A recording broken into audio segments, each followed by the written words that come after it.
there. LeBron has only missed the postseason 4 times in his career, 2 of them now with the Lakers. And after this past season, he vowed to never miss again.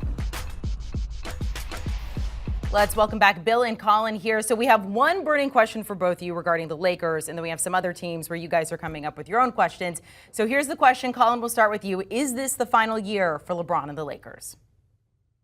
To me, no. The answer is no. I think LeBron wants to finish his career in Los Angeles. You know, we've talked about this a lot, but he has a home there. He's watching his kids grow up there. The only question is, what are the Lakers going to do around him to put a winning product on the floor? Like you said, he doesn't want to miss the playoffs again. So this is going to require a lot of, roster construction, a lot of kind of therapy with Russell Westbrook to figure out how we can help if they can't trade him. I think that's part of the reason why LeBron hasn't exactly committed to the Lakers beyond this season, saying, or beyond his contract, saying that I'm going to be here forever. I think he likes to put pressure on the front office to make sure that they make the necessary moves to make the Lakers competitive. I think after all that's taken care of, I believe he'll probably, in my opinion, sign an extension with the Lakers. This is a guy who knows the end of his career is coming. The injuries have become more frequent. He's still playing at a tremendous level, but I think he's always been one to take care of the money, maximize his value. And then if down the road he decides he wants a trade, he can always demand one. So I think he'll finish his career in LA,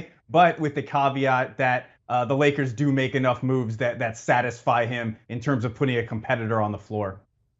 Yeah, I'm with Colin. I'll just add to this. This is a guy who has always honored his contract, right? Never forced his way out, but he's gone wherever the hell he's wanted to, whatever the reaction's been after that. And so he's going to have to see his way through a difficult season with Russell Westbrook. And I think just talking to some folks around LeBron James, I get the sense that they understand that. They like to pretend everything's going to be fine. LeBron's LeBron. They're going to figure it out.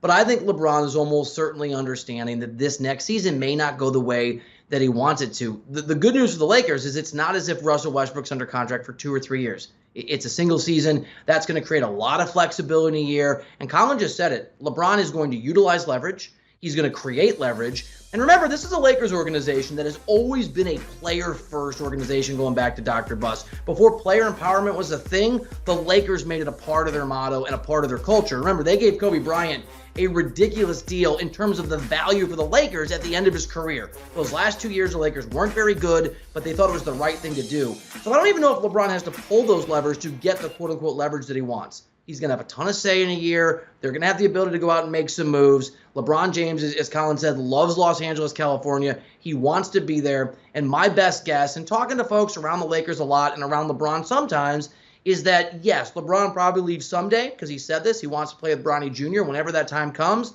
But I think, guys, for the foreseeable future, he's going to be a Los Angeles Laker. And I actually think as bad as this season is likely to be for LA, as pessimistic as I think Lakers fans should be, a year from now, if LeBron is still playing at a high level, I think it becomes a pretty interesting team again.